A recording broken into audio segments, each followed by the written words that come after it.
Hi everyone, this is Yael, and in today's episode of Nurturing Resilience, I thought I would offer a really grounding practice that is helpful whenever you're going through times of transition.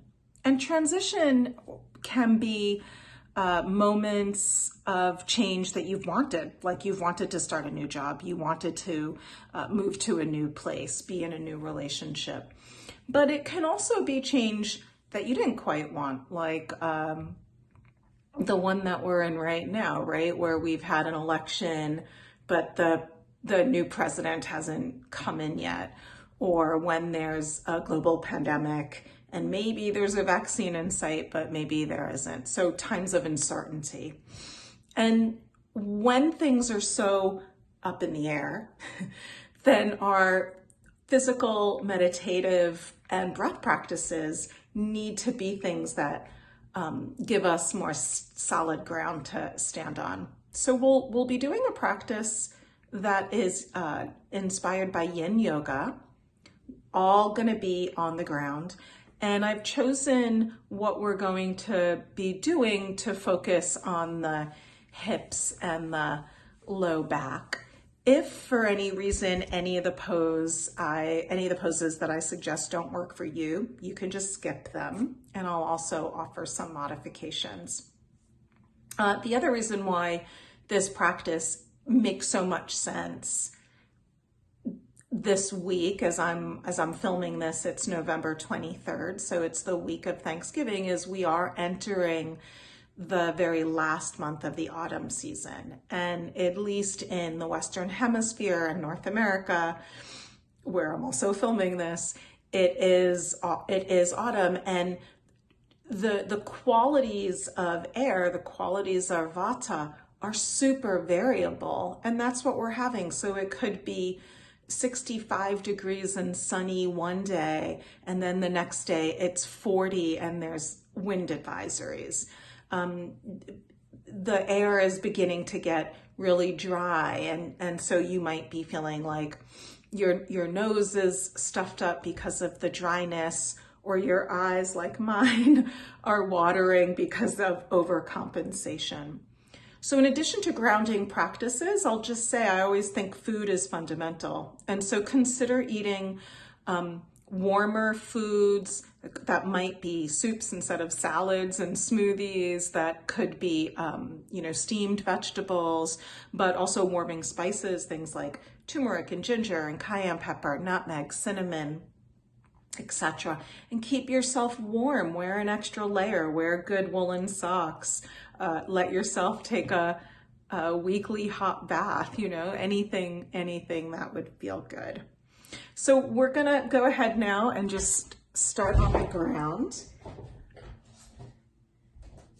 And you can bring yourself onto your back. And I've got a couple of blocks here, and I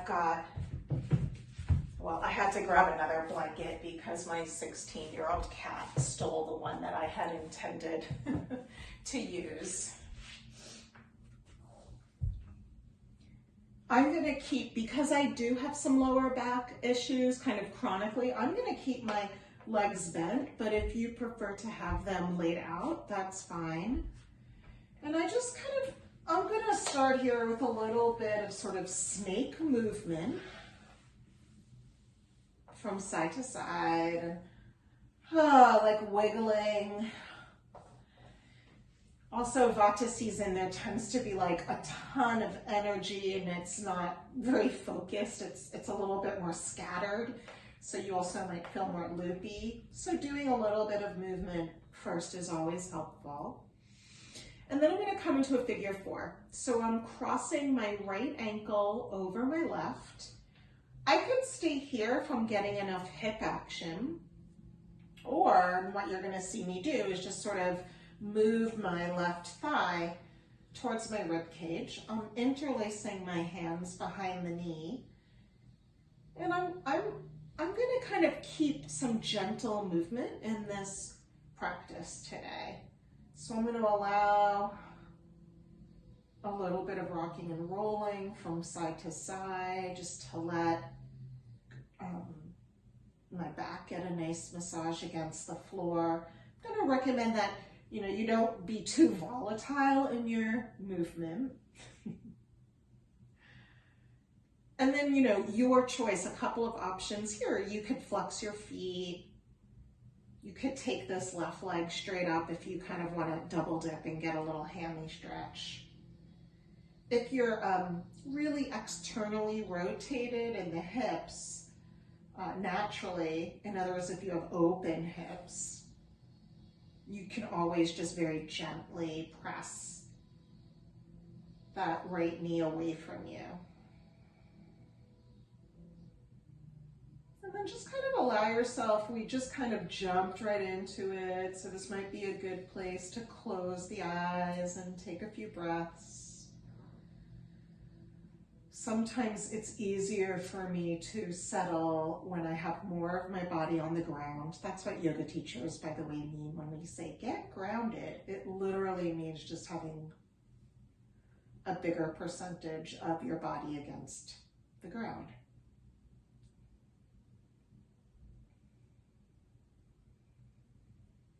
So you could also make this practice longer. So if you love this pose, in Yin Yoga, we would typically hold poses for 3 to 5 minutes each. I'm not going to do that for this video, but you're welcome to pause the video here. Instead, I'm just going to open up my arms. I'm going to scooch my hips a little bit more to the right, and then I'm going to drop that right foot over to the left. And I'm just gonna go to the other side, just, you don't have to, but just so that you can see what it looks like. Okay, so my foot is on the ground. I could always play with how close to me or how far apart this foot is. I could also play with just using this left hand to very gently press my right thigh away from me, thereby lengthening through the whole hip and right side of the body. Or I can just hang out and let things go. And I'm going to be really conscious here of maintaining some distance between my shoulders and my ears. And I could really feel the epicenter of this pose by the hips as well. So there's a spinal twist happening. I could feel it a little bit in that right side of the low back, the upper pelvis, as well as sort of the hip and the outer leg. And then I'm just going to see if I can relax everything else. It might be really helpful here to think about relaxing the tongue down into the bottom of the mouth. There's actually a fascial connection between your tongue and your hips, and so relaxing the tongue could help you relax the hip.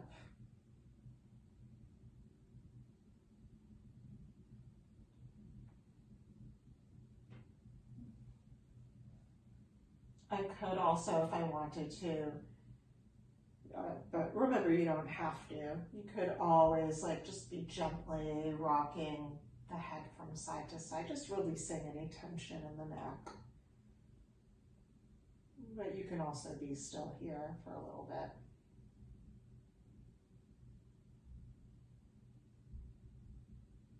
With every exhale, really seeing if you can release the musculature a little bit more.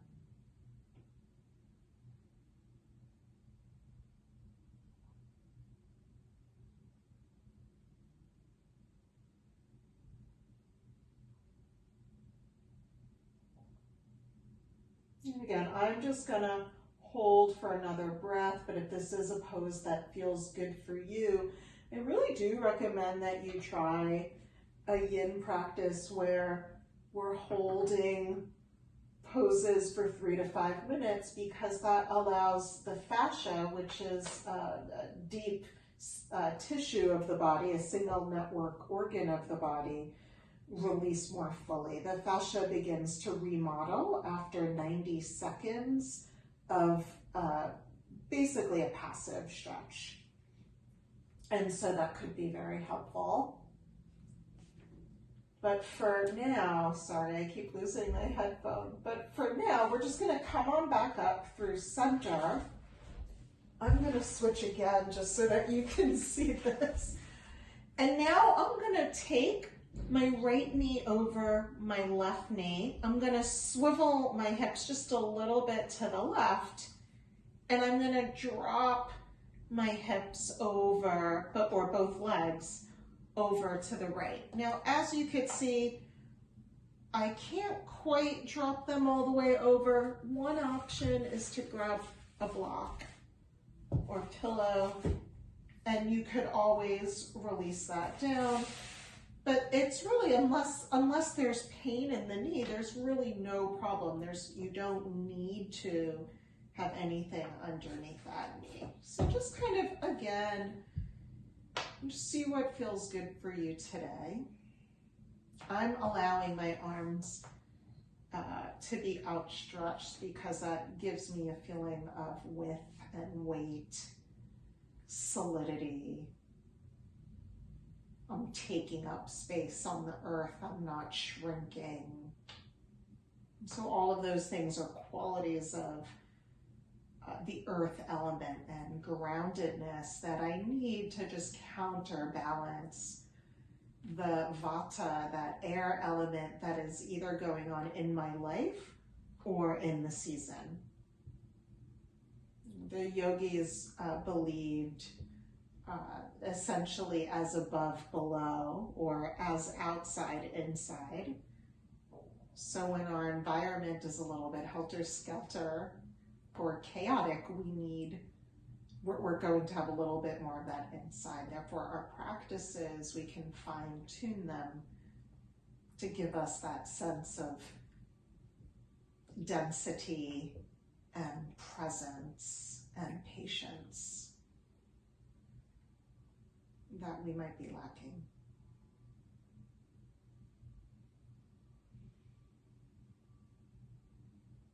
So this is also a spinal twist, but this time I'm really lengthening through this left hip. If for any reason this doesn't feel good, another option is just to uncross the knees and just come into a regular old twist. So see what works for your body today. Every day is a little bit different.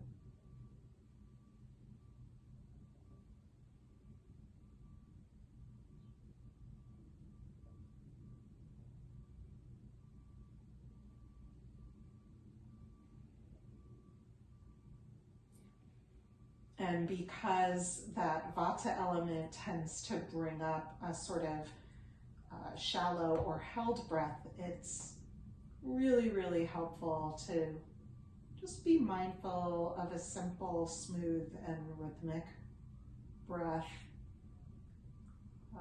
A quality of not striving, not hurrying in your breath or in the pose to get the most out of it or to get out of it. Just as Ram Dass said, be here now.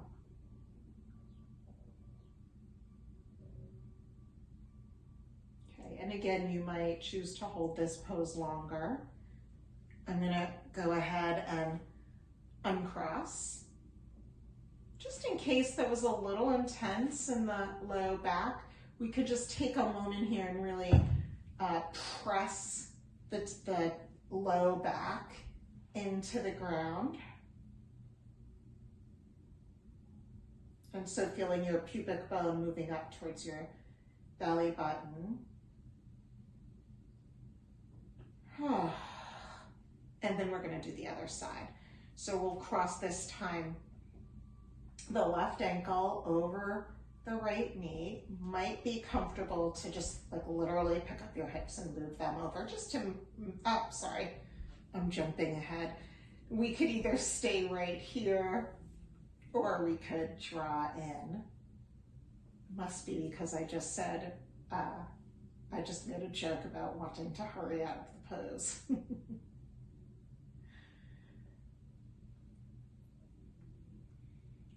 I'll say, I know that you guys can't hear it, but Clarabelle up here is snoring. So I really love practicing with any animals around. They're natural yogis, reminding me to slow things down and just enjoy the moment. I know that on month 8 of the pandemic, and as things are getting a little bit colder, I myself, I have self-diagnosed myself with wanderlust, just this wanting to get out of here,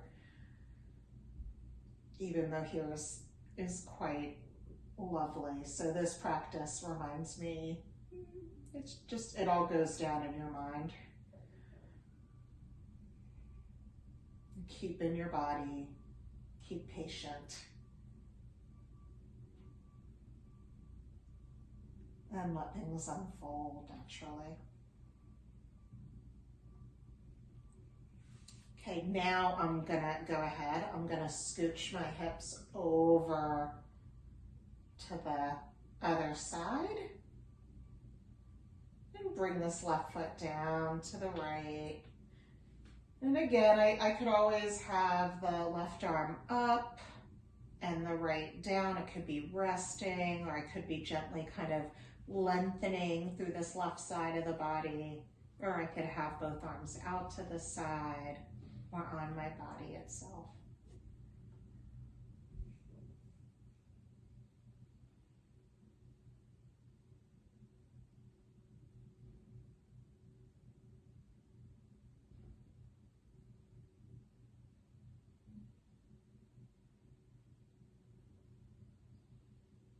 I'm also laughing because, like many of us, the recent season of Crown was just released on Netflix, and so I'm in the middle of watching it. And Queen Elizabeth's advice, whether she is talking to her daughter who's going through a temporary phase in her marriage that doesn't feel so happy, or whether she is giving advice to the Prime Minister on foreign policy and an issue that is happening in the Falklands. Her advice tends to be, have patience, wait for something to shift, don't be hasty in making decisions. And that's actually a very grounded approach. And a good one, particularly when things are up in the air.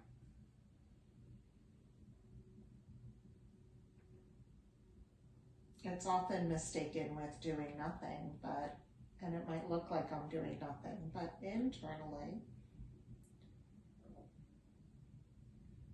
if you get a little bit quieter, you can really notice the subtle shifts that are happening. The openings you're creating that maybe you didn't sense before, maybe they didn't exist before.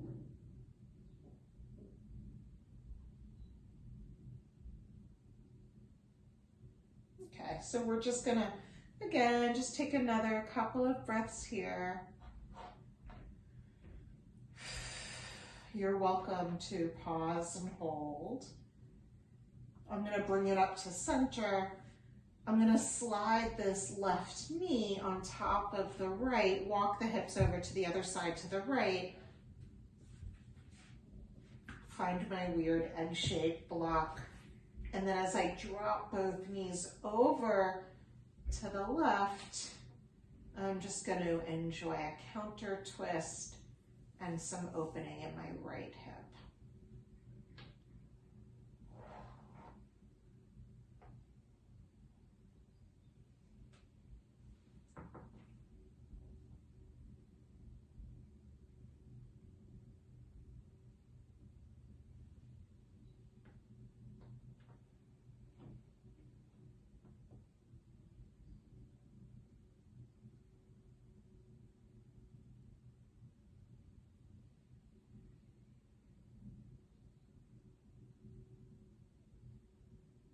if you can, relaxing the corners of the eyes down towards the ears. Relaxing the temples.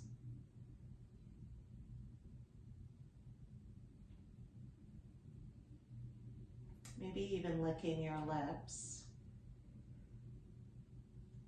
And just allowing the lips to separate just ever so slightly. That might help the jaw to release.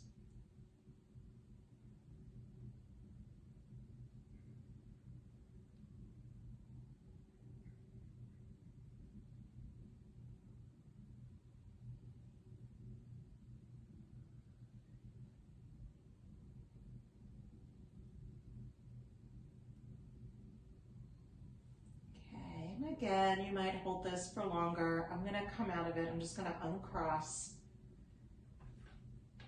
Come back through center. Same thing. I'm just kind of going to create like a scoop or a U shape with my body by pressing my sacrum down into the ground, my low back into the ground.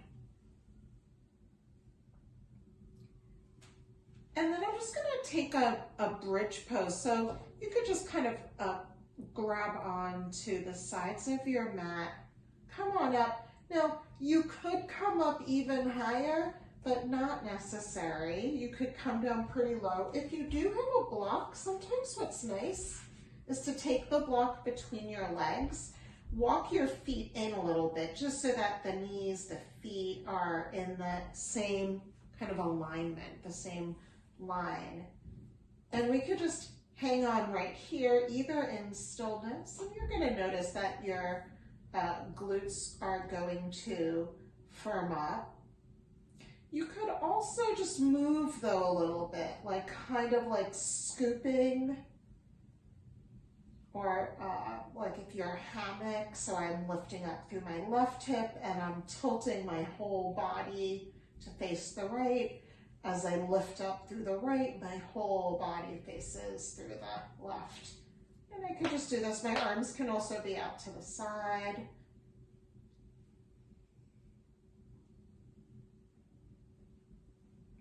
Or I could come through center just for one more breath.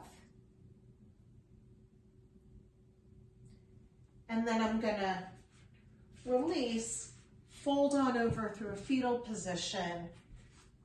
And let's come on up. Let's come on up. We're gonna come up into a deer pose. So I'm gonna fold my right leg back behind me. My left leg is in front. If there's any twinging of the knee, you can always fold up that blanket as much as you need to and take it underneath the knee or have a block.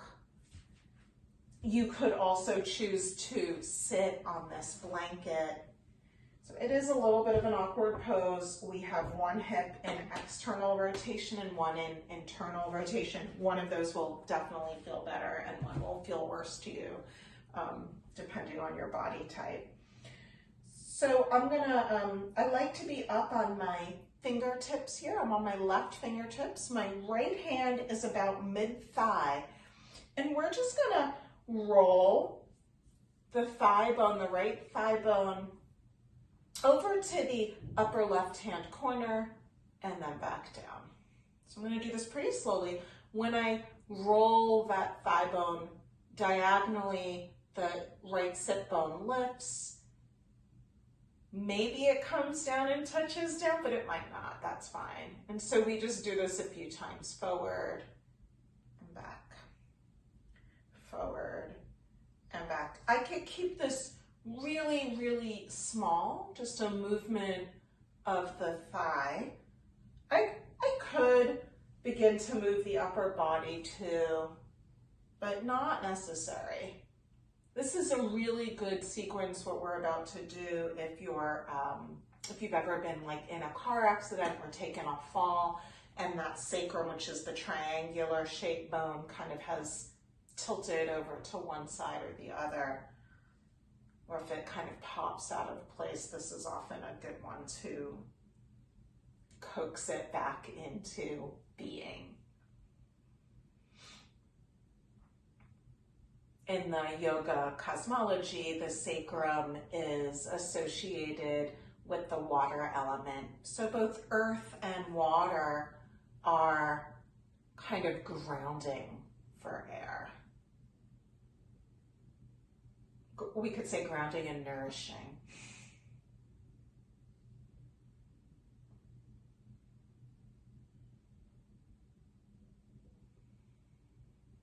Your breath is just natural here.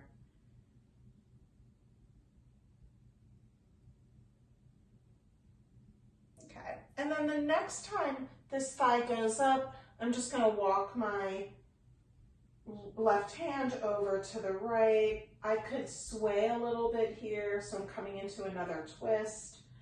I could certainly come down lower if that feels good. I could keep walking, my hands back behind me. So there's many, many possibilities. I could drop my head and my neck too. I like to stay high and slightly activate through my core. Then I also feel it a little bit in the obliques.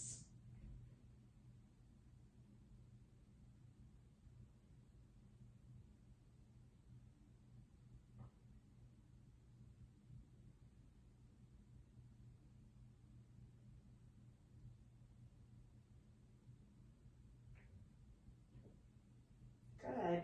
And then I'm just gonna come on out of it. I'm gonna take my hands back behind me and just sort of open up through the legs. Just enough, it's a little bit of guesswork at first, but now I'm gonna keep it moving and kind of windshield wiper.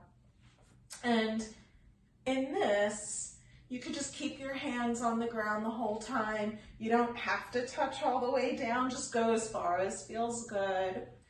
Lots of options here to play with. You could always take one arm to the opposite side, so stretching. My left arm is going towards the right. You could just do that. You can also take, for example, here, my right hand is going to go towards the left, and I could even stop and take a little bow. I could do that on both sides if I want.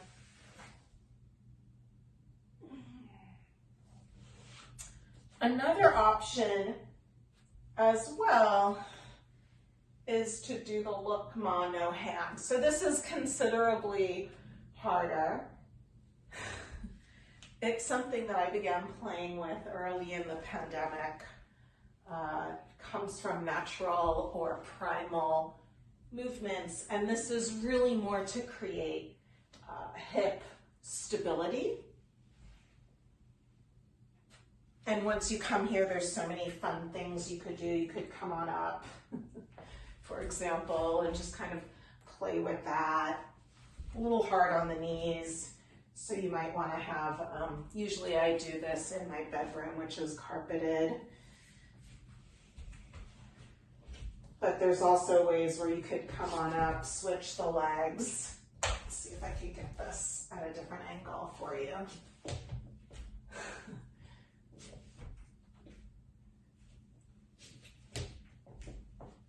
And then you could, in sort of non-different rhythms, just sort of move. So just kind of doing anything here that feels good.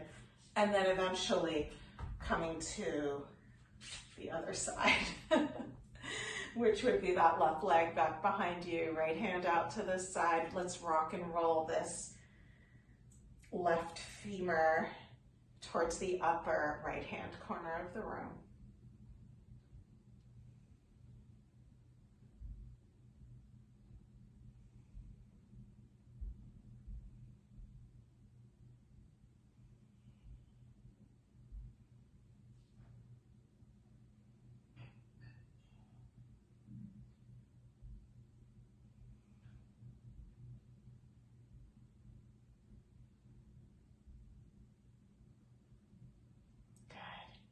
And then next time you take that left sit bone off the ground, we'll come into a twist.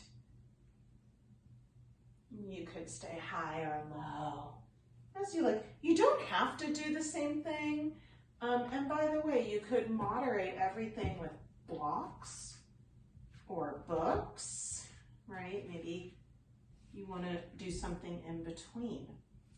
Maybe it would feel nice to you to stay high, but actually come even higher and have your hands be on the blocks. Ooh. It's a whole different sensation. So yoga is not, there's no right and wrong. It's really meant to be like a play lab, a place where you get to explore yourself, and you are ever changing depending on what's happening in your life, both externally and internally. Don't imprison yourself with ideas about the way something is supposed to look. Let yourself find freedom, even during moments of transition.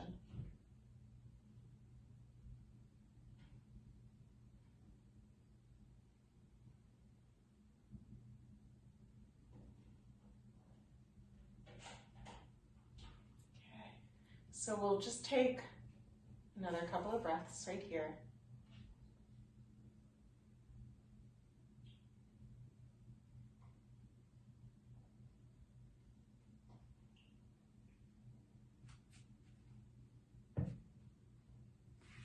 And again, you could always hold this for longer in your own practice. And we're just going to do that same playfulness. So just coming into your own version of windshield wipers.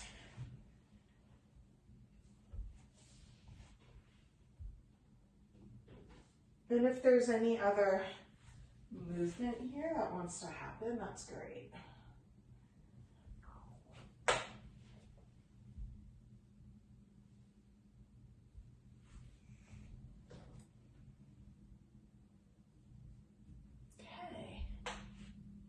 And then finally, we're gonna come into a butterfly. So many options here. Rather than feel like you have to take your heels in super close, you can, but you can also take them further away from you, kind of creating a diamond shape with your legs. The feet might be touching or they might be apart. If your knees like kind of are really super high up, or if you just want support, you could take blocks underneath your knees. You are welcome to come down into a forward fold, or just to stay high if the work that you're doing on your hips right now feels more than sufficient. And while you're here, I'm going to suggest one spot to rub, and that is K1, the beginning of the kidney meridian. So if you come to the pad of your foot, start about between the big toe and the second toe, and just trace a line down just right at the base of the ball there. I like to dig in with my thumbs. There may be a spot that's a little bit sensitive. And you could just give yourself a little acupressure massage here while you're folding forward. I'm even gonna weigh my elbows down just to encourage the hips to open. You could move the thumbs or just hold on to that point. The kidney meridian, when it's out of balance, is associated with anxiety and fear. And so by tonifying it just through both these poses, a calm attitude, and this acupressure point, we can really work to smooth out our energy. And of course, all change, none of us love change and transition.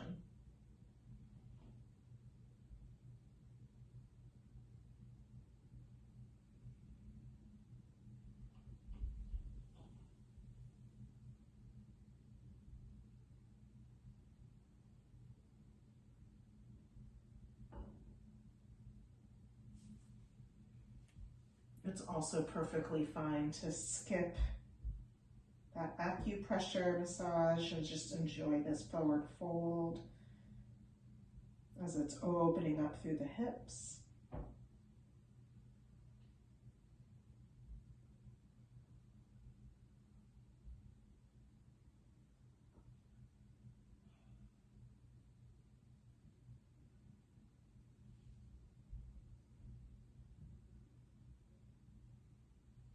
Releasing any tension into the ground.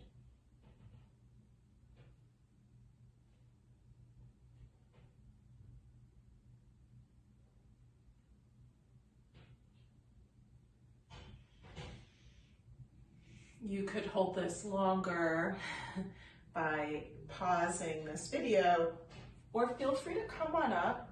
You could always just take a few breaths in a seated position.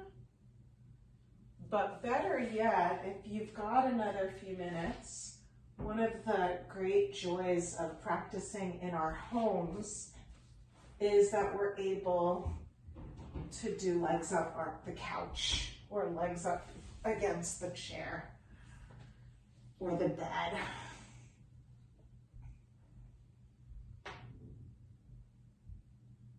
And so whether you're seated or lying down, let me encourage you to close your eyes here.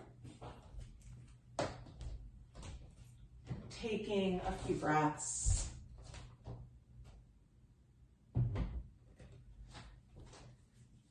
And really sensing the earth underneath you.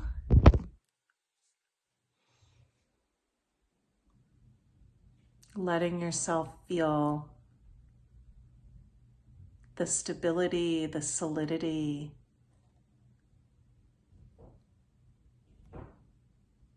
the lush vegetation.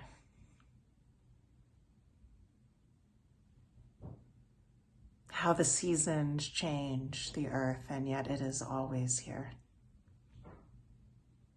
I hope you feel even 2% more grounded. Thank you so much for joining me today.